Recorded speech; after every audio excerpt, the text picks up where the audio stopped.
Hey Trade Pros, what's up? It's Victoria from TRADEPRO Academy, and I hope everyone's doing really well. In today's video, what we're going to be talking about is 3 different strategies to identify pullbacks and pullback trades. So these pullbacks and these strategies, I'm going to break down what the criteria are, and realistically, they do depend on the trend of the overall market. They depend on the trend of the asset you're looking at. But we'll rank them from my favorite to my least favorite and talk about why. So let's dive into this right after this intro, but I want you guys to smash that like button, hit that subscribe button, and ring that little bell to notify you when we do go live. I also want you guys to drop a comment down below. Let me know, do you guys like pullback trading? What kind of trading strategy is your favorite? A pullback, a breakout, or a fade?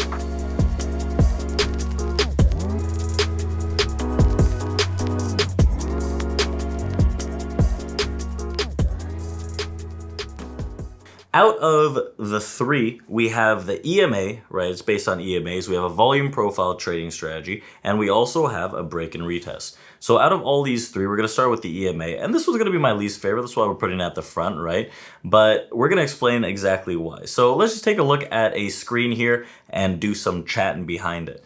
So right here in front of me, we have XOM. This is a energy name, right? ExxonMobil, that has been doing extremely well. And you can see that it's been trending very, very well. Now, the idea behind this is that I personally like to look at the 50-day moving average, which is going to be this thicker blue ribbon that you guys have. It's a 50-day EMA combined with a 34-day EMA, which is the blue ribbon, right? And it changes colors. Now, the caveat with this pullback strategy is that we have to understand that we need a specific trend for this thing to actually come to be, like to come to fruition. So we're looking at names that either are in relative strength, right, which is going to be energy names. We're looking at names that have bullish market structure. Again, this energy name in a specifically quote unquote bear market right now. So we're looking for names that actually do continue to hold this ribbon as a guide to the upside, right? It could be to the downside as well, but I like to focus on the swing to the upside. We'll talk about downside swings as well throughout this, but let's just focus on this EMA. So we can see that the blue ribbon here sustains. Now, a few caveats, right? Number 1, we have to be in a specific trend. If we're in a bullish trend, which is what I focus on, we're going to be well above this EMA on a daily chart. And what we're going to be looking for is higher highs and higher lows to consistently print, and that's going to shape up that potential move. So you can see in and around the midpoint of this chart, we do have a kind of a stagnant, if you will, rotationary area where you're not necessarily holding this that well. You are in certain periods, right? You're holding this average pretty well in certain periods, right here as well before that, but it's kind of choppy, right? And at a certain point, we break and we continue that rally. So what we need in this strategy is we need confirmation, right, at that area. So when we pull back into it, right, in a bullish trend in this example, I want to see some kind of daily confirmation candle close, which could be in this case, right, on a very extended wick. It could be a very, very thick engulfing bullish candle, and it also has to be on thicker volume on that upswing. So if we take a look at this, right, in this specific example, we have some massively increasing volume at a certain point, right, before we have this pop and some sellers do come in. But the idea is we want to tie together the thick volume on these rallies along with the confirmation. So we can see here on ExxonMobil, it's pretty easy to identify, right, that this trend holds out. And every time we come into this ribbon, right, I just want to make sure there's a closing candle, right, in and around it or above it that actually trades within it. That's an extended wick, a thick green bullish engulfing candle. And what we're going to do is start to look to enter the next day with stops below the close of that area, right? So in this example right here, we'd be entering after this candle closes, right? That disrespects this area. And we'd be riding it out, right? Again, we could enter here after it closes, and we could be riding it out continuously right now. So that's my thought process here on this. We want to see, number 1, the trend to confirm. Number 2, the 3450 EMA ribbon to hold out.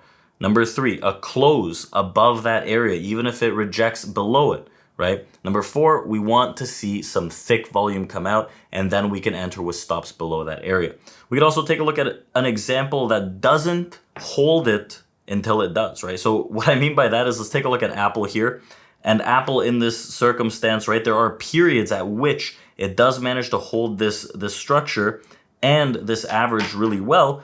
But again, it's not extremely reliant that you could hold it throughout this whole massive run, right? For example, here, if you're getting long, realistically, you're probably going to be getting out at one of these two areas. And then here we have another opportunity somewhere in this area. It doesn't go very far in that example, right? Again, we have a few opportunities in that case, but these pullbacks aren't held for too long. So that brings a new perspective based on these charts, and we want to introduce the volume profile pullback in that regard. So the volume profile pullback, right, we've talked a lot about the volume profile. We have a lot of volume profile stuff on our website, so you guys can go check that out. We also have a lot of volume profile stuff on YouTube.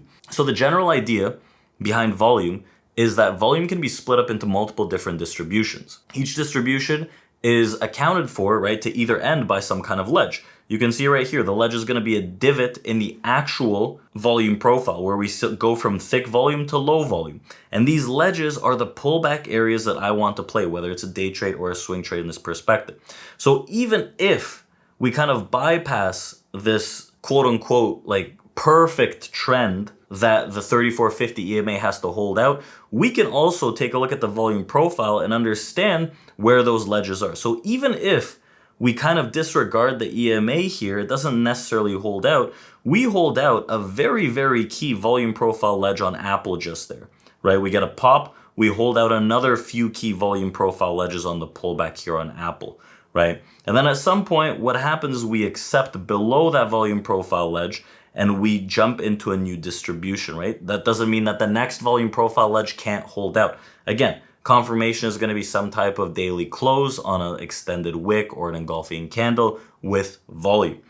And this is what I want to talk about. You could also swing it to the opposite end, where it's the bearish side. So we reject this ledge now that we're within that distribution, and we can look for the downside. This could be playable by puts, right? Even short shares, whatever the case may be.